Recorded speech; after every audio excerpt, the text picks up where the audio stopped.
Hello and welcome to the first lecture of circuit analysis. Today we are going to talk about the usual electrical quantities, the electric charge, voltage, current, energy, and power. Now, what is an electric charge?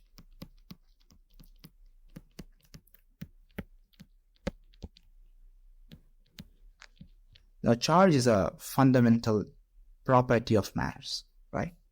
We know that electrons and protons, things that make up the atoms, the fundamental block of the universe, they have charge. So electrons have a negative charge and protons have a positive charge. Well, what is the charge of an electron? And I should also mention that charge is defined as, charge is a symbol Q, and its unit, it is measured in coulombs. See, now coming back to the question, what is the charge of an electron? The charge of an electron has been calculated to be 1.6 into 10 to the power negative 19 coulomb. So very, very tiny amount of charge, which basically means that if you have 1 over 1.6 into 10 to the power negative 19, and that gives you 6 into 10 to the power 18. So this is the number of electrons that you need to gather in order to get 1 coulomb of negative charge.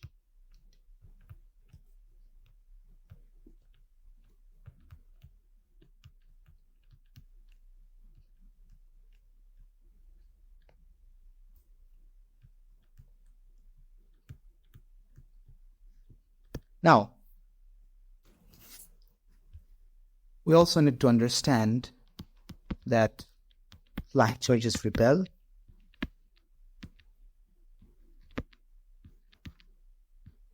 The pen is being difficult. The like charges repel and unlike charges attract.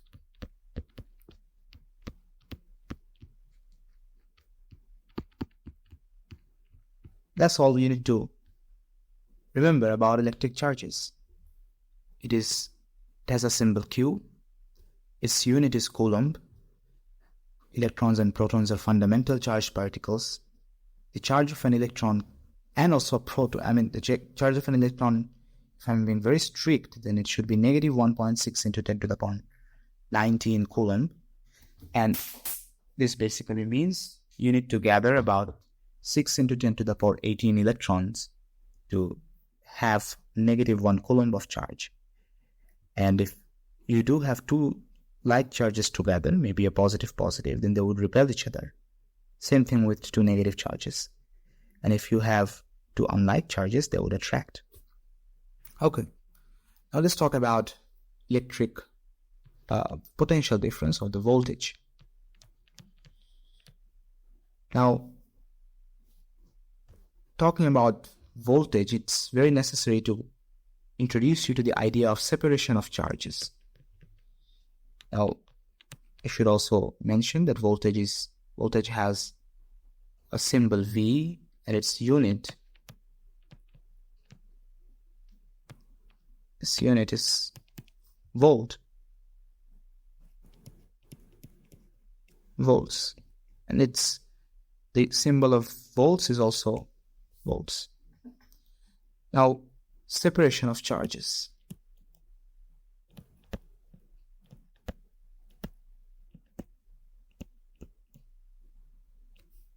If you separate, how do you separate charges really? Let's say you have an object and you take electrons from this side and you push them to this side. You keep them to this side and you keep the electrons to this, firmly attached to this side. Now what will happen is that this object will gather negative charges on this side because it has more electrons than protons on this side, on this rightward region. And on this left side, it will develop a positive charge which was created due to the absence of electrons on this left side. The absence was, of course, created by removing electron from this left side. Now, what this has left us with is a separation of charges, whereas we have a positive charge on one side and a negative charge on the other side. This is called a potential difference. The green side, or the positive side, is at a higher potential. It's at a higher potential than this negative side, which is at a lower potential. Well, the charges would definitely try to get back. The negative charge would get to this positive side because of opposite attraction, and the positive would also try to get to this side due to the due to the opposite attraction. Well, you should also understand that when we say that positive charge would move, we don't necessarily mean that protons would move. Like we mean, like when we say that the negative charge move, we basically means electrons are moving. Why is that? Because if you remember that protons are firmly lodged into the nucleus, so they cannot really be moved. It's rather the absence of electrons that give a positive charge to any one side. So a positive charge doesn't really move. However, the absence of electron can be shifted through this device or block. Anyways, let's not get too theoretical on this first lecture. So we do have a device which can separate charge, right? And these electrons would really want nothing more than to get to this side because this side is more positive. Well, how about we give them that option? We connect one end of this device to this other end. Now, electrons don't have to go through this device, but rather they can travel around using this wire. Okay? Through this conductive wire. Now, if electrons are moving through a wire, we have essentially set up an electric current. An electric current, by nature, is the flow of electric charges. So if we have a flow of electrons through this wire, then we have basically set up an electric current. So, electric current. Well, electric current has a symbol I, and its unit is amps, or ampere, amps in short, which is symbolized with A. Now, we just saw how an electric current can be set up in a loop. Let's just call it a loop for now. I mean, we would understand that this is called a circuit in a minute.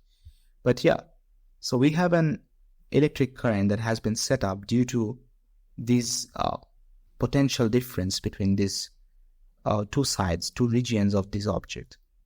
Well, if we define this region, this difference as voltage, then this is the flow of electric charges, the current. And there are two beautiful equations that can help you understand more about this voltage and current. Let's talk about this electric current one first. Now, I'm going to use red for this. Electric current, should be equal to Q over del T. What does it mean? It means if you look at an electric wire, and electrons are moving through this wire, right? And if you think about how many electrons are moving in a set unit of time, maybe a second, then you basically have the electric current. An electric current is the number of charges that are moving through the circuit per second.